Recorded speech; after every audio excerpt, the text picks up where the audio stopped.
अपने पिछले सेशन से आगे बढ़ते हुए चलेंगे। पिछले सेशन में हम लोगों ने देखा कि किस प्रकार से मानव के अंतर्गत हम लोगों ने विसरण और परासरण के बारे में जाना, सांद्रता क्या होती है और विलयन किसे कहते हैं, क्योंकि विसरण सांद्रता और विलयन से ही रिलेटेड है आगे का हमारा टॉपिक, जिसे हम परिवहन तंत्र कहते हैं। सांद्रता और विलयन तथा विसरण और परासरण बताने का इतना तात्पर्य था क्योंकि भोजन के पाचन के दौरान जो है, जब पोषक तत्व हमारे छोटी आंत द्वारा अवशोषित किए जाते हैं, इस दशा में भोजन के अवशोषण में कोशिकाएं कैसे अवशोषण करती हैं, उसमें सांद्रता का बहुत बड़ा अहम योगदान होता है। सांद्रता घटने और बढ़ने के दौरान जो पोषक तत्व है उनका विसरण भी होता है, यानी उनका घुलन भी होता है, जिससे कि किसी भी प्रकार का जो विलयन होता है उनमें इनके मिलने से इनकी सांद्रता भी बढ़ती रहती है। इस प्रकार से कोशिका के अंदर सांद्रता के घटने या बढ़ने से अन्य पदार्थों का समावेशन होता रहता है। आगे हम बात करते हैं परिवहन के बारे में। तो मानव के अंदर भी परिवहन होता है। परिवहन के द्वारा ही जो है वो पोषक पदार्थों का शरीर के प्रत्येक अंग और प्रत्येक कोशिका के पास पहुंचाया जाता है। परिवहन किस माध्यम में होता है बच्चों? तो परिवहन मुख्य रूप से मनुष्य के अंतर्गत जो है वो रुधिर के माध्यम से होता है। रुधिर परिवहन के अंतर्गत क्या होता है? मनुष्य में हमारा जो परिवहन तंत्र है वो एक प्रकार से बंद परिवहन तंत्र कहलाता है। बंद परिवहन तंत्र का तात्पर्य यह है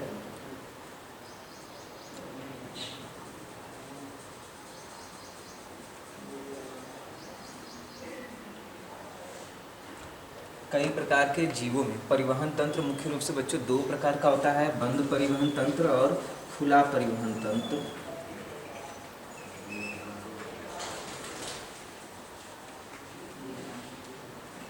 बंद परिवहन तंत्र के अंतर्गत बच्चों क्या होता है कि हृदय से पूरे शरीर में एक सिरे से शुद्ध रुधिर की सप्लाई होती है और दूसरे सिरे से पूरे शरीर के अंतर्गत जो है वो अशुद्ध रुधिर को वापस वो लेते हैं और हृदय के द्वारा अन्य भागों में से एकत्रित करके उसका शुद्धिकरण होता है। इसलिए एक ही बार में एक तरफ से पूरे शरीर को शुद्ध रुधिर की सप्लाई की जाती है और दूसरे भाग से पूरे शरीर से अशुद्ध रुधिर को वापस भी हृदय के माध्यम से मंगाया जाता है, यानी कि लिया जाता है।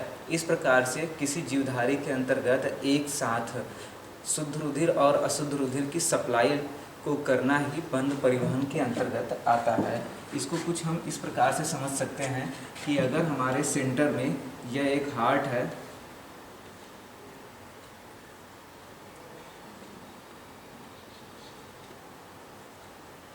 यह हार्ट का अर्थ क्या है बच्चों? पूरे शरीर में एक सिरे से, बाएं सिरे से होते हुए पूरे शरीर में शुद्ध रुधिर को भेजता है।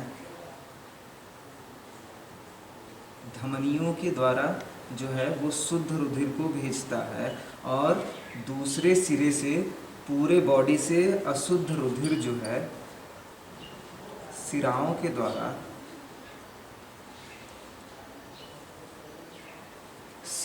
द्वारा बच्चों अशुद्ध रुधिर को वह पूरे बॉडी से एकत्रित भी करता है फिल्ट्रेशन के लिए या उनके शुद्धिकरण के लिए। इसी वजह से मनुष्य के जो परिसंचरण तंत्र है उसको बंद परिसंचरण तंत्र कहा गया है या क्लोज्ड सर्कुलेटरी सिस्टम कहा गया है। अब बात करते हैं खुले परिसंचरण तंत्र की। तो खुला परिसंचरण तंत्र बहुत से जीवों में होता है जिनमें नालवत जीव आते हैं। इसके एग्जाम्पल के रूप में हम केंचुए को ले सकते हैं।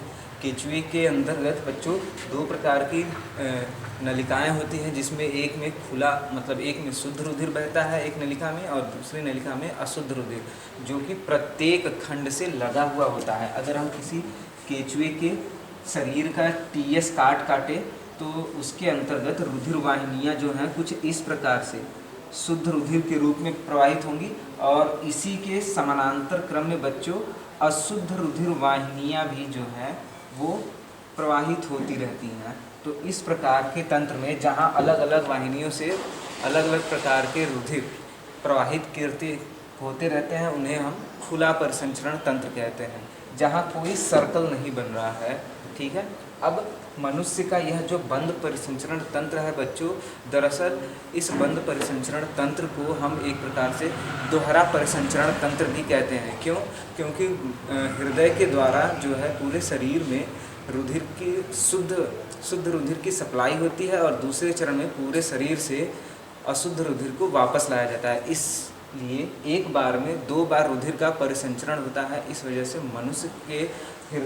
मनुष्य के रुधिर परिसंचरण तंत्र को दोहरा परिसंचरण तंत्र भी कहते हैं।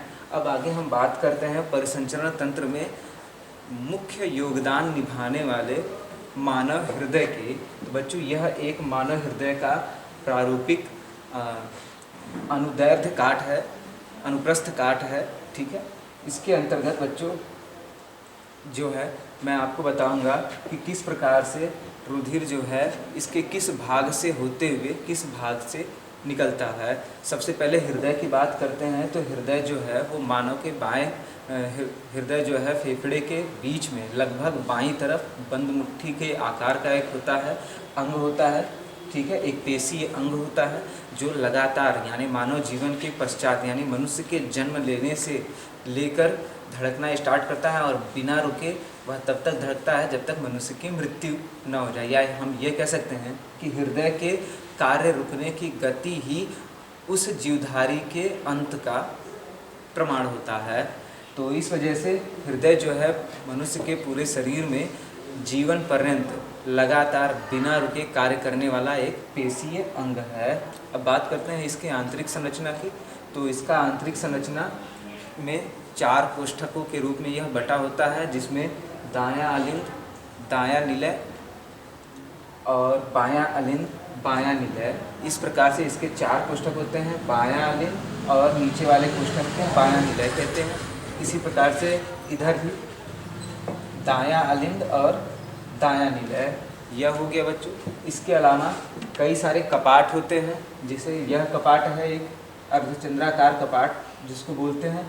यह कपाट का कार्य होता है बच्चों, जब रुधिर का प्रेशर इसके अंदर होता है तब जाकर यह कपाट बंद हो जाते हैं और बंद होने के दौरान रुधिर जो है एक चैम्बर से निकलकर दूसरे चैम्बर में पहुंचता है और फिर आगे धमनियां या सिराओं के अंदर प्रेशर के जरिए भेज दिया जाता है। हृदय के फैलने और सिकुड़ने की क्रिया को डायस्टोल और सिस्टोल कहते हैं। सिस्टोल प्रकुंचन और आकुंचन या उसको अनुशिथिलन भी कहते हैं। अब आगे हम बात करते हैं हृदय के कार्य करने की। तो सामान्य मनुष्य का हृदय जो है वो 72 से 75 बार प्रति मिनट के दर से धड़कता है और इस धड़कन के दौरान जो है हृदय के अंदर रुधिर भरता है इसके चैम्बरों में और भरने के पश्चात रुधिर को सिराओं व धमनियों द्वारा शरीर के अन्य भागों तक पहुंचाया जाता है। अब बात करते हैं इसके पहुंचाए जाने की।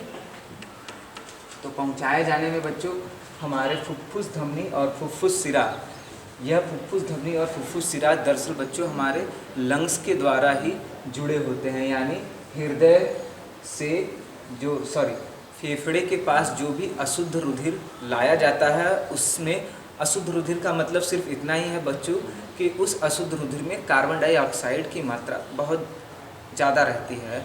तो हमारे फेफड़े क्या करते हैं, वातावरण से ली गई वायु के अंदर से ऑक्सीजन जो वो फिल्टर करते हैं, वही ऑक्सीजन जो है रुधिर में पाए जाने वाले हीमोग्लोबिन के साथ अटैच करते हैं और उसके बाद वहाँ से उस रुधिर से जो कार्बन डाइऑक्साइड की मात्रा रहती है उसको वो ले लेते हैं। और इस प्रकार से जैसे ही हृदय के जैसे ही रुधिर के हीमोग्लोबिन में ऑक्सीजन को अटैच किया जाता है, वह रुधिर जो है शुद्ध प्रकृति का कन्वर्ट हो जाता है। अब फुफ्फुस धमनी के द्वारा जो है फुफ्फुस सिरा के द्वारा वह रुधिर जो है वह हृदय से के बाएं अलिंद से होता हुआ क्रमशः आता है, बाएं अलिंद से बाएं निलय में आता है और बाएं निलय से होते हुए जैसे इसका प्रेशर बढ़ता है यह होते हुए धमनियों के माध्यम से पूरे शरीर में जो है वो प्रवाहित किया जाता है। उसके पश्चात शरीर के अन्य भागों से अशुद्ध रुधिर जो है वह सिराओं के माध्यम से वापस मंगाया जाता है और इस हिसाब से वह इस चैम्बर में आता है। इस चैम्बर में आने के दौरान क्या होता है, प्रेशर बढ़ता है और फिर वह निलय में आता है और निलय से पीछे के नलिकाओं के द्वारा वह फुफ्फुस धमनी से होते हुए वापस फेफड़ों में भेज दिया जाता है, जहां रुधिर का शुद्धिकरण होता है।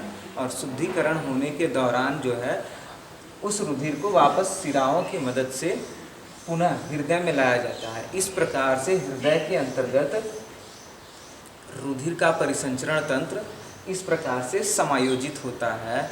आगे हम बात करेंगे बच्चों, धमनी व सिरा क्या होती है।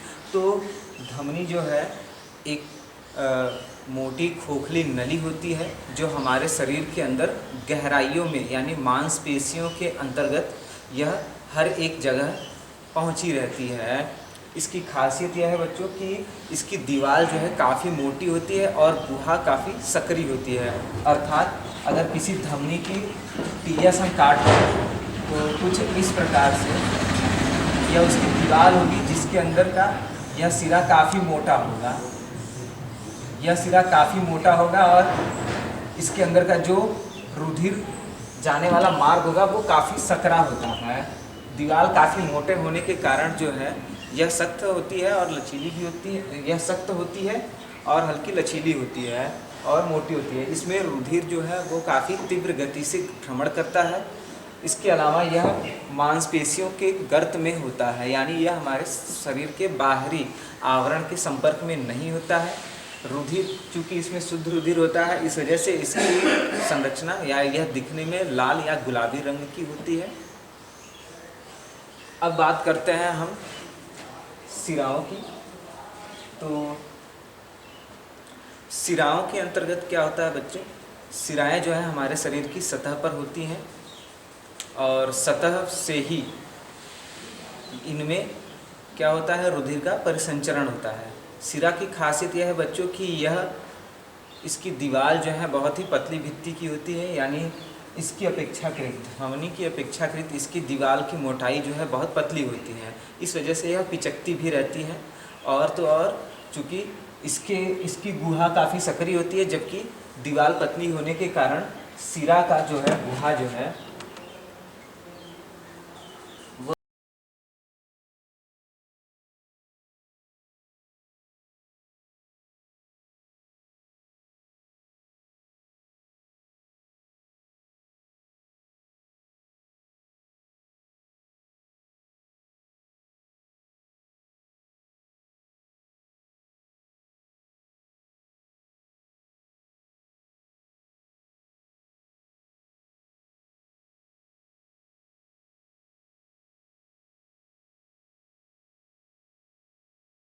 तो काफ़ी मोटा होता है।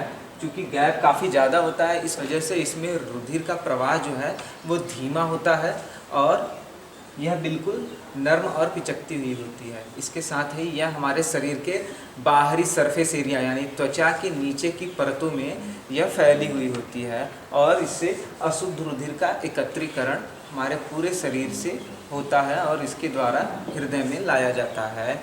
इस प्रकार से बच्चों धमनी व सिरा के कार्य को हम समझ सकते हैं।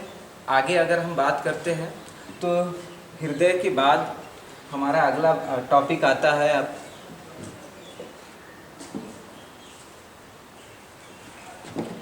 सिरा और धमनी के कारण कई सारे ब्लॉकेज भी होते हैं। एक बात और बतानी थी बच्चों कि धमनी और सिरा दोनों ही प्रकार की जो नब्ज़ होती हैं वो हमारे शरीर के अंतर्गत निहित होती हैं।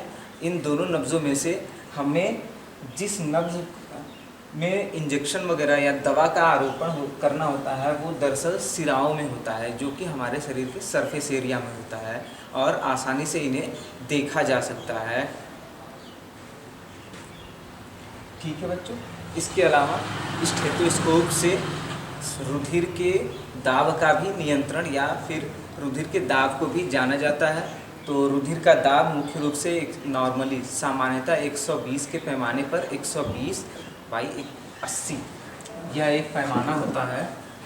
120/80 जिसमें 120 जो है रुधिर का दाब होता है और 80 जो है उसके सिस्टोल यानी अनुशिथिलन का दाब 80 होता है। इस प्रकार से सामान्य से 120/180 के रेशियो से अधिक और कम अगर होता है तो उस प्रकार से हम रुधिर के दाब का आकलन भी स्टेथोमैग्नोमीटर के द्वारा हम करते हैं, जो सामान्य रूप से आप देखे होंगे बीपी की जांच के लिए अक्सर चिकित्सक इस्तेमाल करते हैं।